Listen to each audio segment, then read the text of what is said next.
목성에 대해 아무리 이야기하고 또 아무리 많이 들어도 이 행성이 품고 있는 수수께끼와 경이로움은 결코 다하지 않습니다.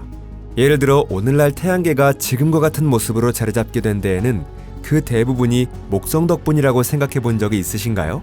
여러분 안녕하세요. 오늘은 그런 이야기를 중심으로 다양한 주제들을 차근차근 풀어보려고 합니다. 토픽에 오신 것을 환영합니다. 그럼 지금부터 바로 시작해 보겠습니다.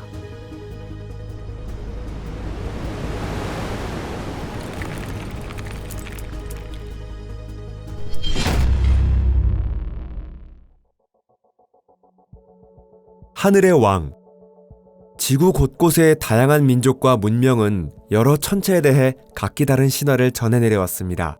그런데 흥미롭게도 이 신화들은 서로 독립적으로 발전했음에도 불구하고 그 대부분에서 목성은 다신교의 최고 신과 연결되어 왔습니다. 예를 들어 고대 바빌로니아에서는 이 행성을 신들의 왕 마르두크의 이름으로 불렀습니다. 또한 유럽 여러 언어에서 널리 사용되는 명칭은 고대 로마에서 유래한 것인데 그곳에서도 유피테르는 최고의 신이었습니다. 더 나아가 유피테르라는 이름 자체도 디에우스 파테르로 거슬러 올라갑니다. 이 이름은 아일랜드에서 인도에 이르는 광대한 지역에 퍼져 있던 유라시아계 민족의 공통 조상인 고대 인도 유럽 어족에서 최고위 남신인 하늘의 아버지를 의미했죠. 이 신은 풍요의 신인 대지의 어머니 데그홈 메테르와 결합하여 지구상의 모든 생명을 탄생시키는 존재로 여겨졌습니다. 물론 이는 매우 아름다운 신화입니다. 그런데 현대의 과학자들 역시 어떤 점에서는 이 신화에 동의하고 있다고 한다면 어떨까요? 물론 지구에서 생명이 탄생하는 데 결정적인 역할을 한 것은 무엇보다도 태양이었습니다. 하지만 목성이 없었다면 생명 자체가 아예 탄생하지 못했을 가능성이 매우 높습니다. 여러분도 잘 아시다시피 목성은 태양계에서 가장 큰 행성입니다. 동시에 질량이 가장 큰 행성이기도 합니다.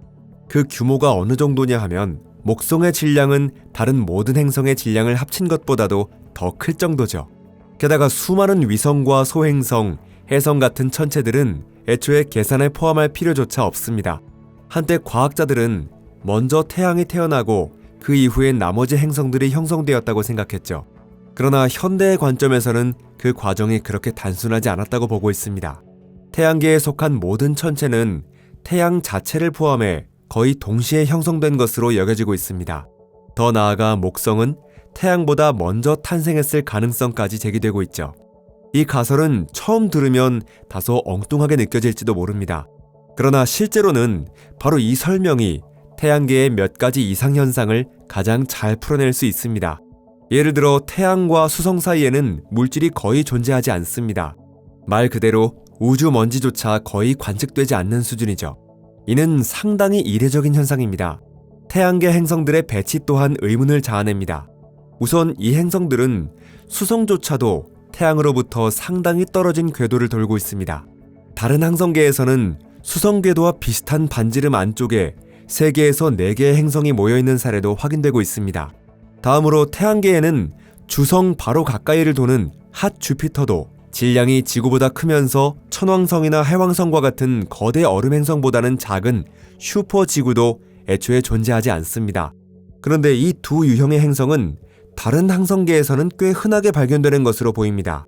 다시 말해 태양계는 여러 면에서 매우 이례적인 체계죠. 그리고 아마도 바로 그 특이성 덕분에 우리가 아는 한에서 태양계는 생명이 탄생했을 뿐만 아니라 최소 40억 년 이상 지속될 수 있었던 유일한 체계가 되었는지도 모릅니다. 그런데 그것이 도대체 목성과는 어떤 관련이 있는 걸까요? 물질을 둘러싼 쟁탈전. 한때 과학자들은 설령 작고 어두운 적색 외성이라 하더라도 목성이 태양의 동반성이 될 가능성이 있었을지도 모른다고 생각했습니다. 더 나아가 선캄브리아 시대에는 목성이 스스로 빛을 내고 있었고 이후에 점차 식어갔을 것이라고 추정한 과학자도 있었습니다. 그러나 이후의 연구를 통해 이 가설은 부정되었는데요. 아무리 목성이 거대하다 해도 적색 외성이 되기에는 질량이 턱없이 부족합니다. 가장 어두운 적색 외성조차도 이 거대 행성보다 최소 70배 이상의 질량을 가지고 있기 때문입니다. 또한 행성과 항성의 중간 단계에 해당하는 갈색 외성이 되는 것도 불가능하죠. 갈색 외성이 되기 위해 필요한 최소 질량이 정확히 얼마인지는 아직 확실하지 않지만 적어도 목성의 10배 이상은 되어야 한다고 여겨집니다. 그렇다고 해서 목성이 애초에 항성이 되기를 시도조차 하지 않았다는 뜻은 아닙니다. 태양계 천체 형성에 대한 새로운 이론에 따르면 목성과 태양은 거의 동시에 형성을 시작했거나 오히려 목성이 아주 약간 더 빨랐을 가능성도 있습니다. 두 천체는 원시 행성계 원반으로부터 거의 비슷할 정도로 활발하게 물질을 끌어모으고 있었습니다. 다만 태양에게는 다행스럽게도 태양이 형성되던 영역에는 훨씬 더 많은 물질이 집중되어 있었습니다. 그 결과 태양은 급격히 질량을 늘리며 목성을 크게 앞질러 나가게 되었죠. 그러나 이 대결이 아무런 흔적도 남기지 않은 채 끝난 것은 아니었는데요. 초기 태양계에서는 물질의 균형이 크게 흔들렸고 형성의 중심이 하나뿐인 대부분의 다른 항성계와는 전혀 다른 모습을 띠게 되었습니다. 실제로 태양과 목성 사이에는 물질이 매우 적으며 이는 예상보다 훨씬 적은 양으로 밝혀졌죠. 그 이유는 그 구역에서 하나가 아닌 두 개의 천체가 동시에 물질을 모으며 서로 끌어당기고 있었기 때문인데요. 바로 이 상황 때문에 하나의 거대한 슈퍼 지구가 형성되지 못했습니다. 항상 두 개의 중력 중심의 영향을 받으면서 각각이 물질을 자기 쪽으로 끌어당기고 있었기 때문인데요. 그 결과 수성궤도 부근에 하나의 거대한 행성이 태어나지 않았고 대신 태양과 목성 사이에는 비교적 작은 4개의 행성이 형성되었죠. 이 4행성이 바로 우리가 현재 알고 있는 수성, 금성, 지구, 그리고 화성입니다. 그리고 바로 이 상황이 결국 지구에 생명이 탄생할 수 있도록 만든 요인이었던 것으로 보입니다. 만약 목성이 존재하지 않았다면 우리는 지구의 2배에서 5배에 달하는 질량을 지닌 거대한 행성의 일부가 되어 태양을 아주 가까이에서 도는 궤도에 있었을지도 모릅니다. 그런 행성이 대기를 유지하려면 최소한 강력한 자기장을 갖추고 있어야 했을 것입니다. 그렇지 않았다면 태양풍에 의해 수십억 년에 걸쳐 대기가 서서히 벗겨지는 것을 막을 수 없었을 것입니다. 또한 그런 행성에서는 낮 기온이 400도를 넘고 밤이 되어도 충분히 식지 않았을 가능성이 있는데요. 말할 것도 없이 그런 환경에서는 액체 상태의 물을 품은 바다가 존재할 여지는 전혀 없습니다. 태양과 목성 사이에서 벌어진 물질을 둘러싼 쟁탈전은 내 태양계를 중력적으로 불안정하게 만들었고 다른 여러 영향도 남겼습니다.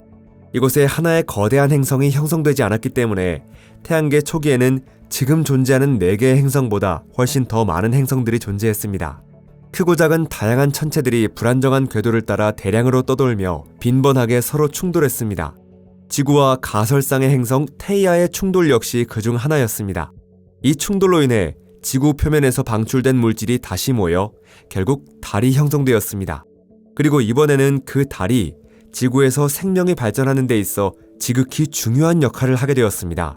만약 달이 조성력으로 지구 내부를 가열하지 않았다면 지구의 암석권 판의 이동은 이미 멈추었을지도 모릅니다.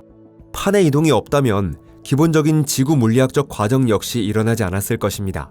그리고 어쩌면 자기장조차 사라졌을 가능성도 있죠. 그렇게 되었다면 생물권의 진화는 사실상 불가능에 가까웠을 것입니다. 그 이후 테이아가 어떻게 되었는지는 아직 밝혀지지 않았습니다. 산산이 부서진 파편이 되어 흩어졌을 수도 있고 태양계 밖으로 튕겨나가 은하를 떠도는 자유부유 행성 가운데 하나가 되었을 가능성도 있죠. 순수하게 이론적으로만 보자면 이런 천체는 상당히 많이 존재할 것으로 여겨지지만 실제로 발견하기는 매우 어렵습니다. 그 이유는 그것들이 빛을 포함해 어떤 형태의 복사도 거의 방출하지 않기 때문이죠. 혹은 테이아는 완전히 목성에 삼켜졌을지도 모릅니다.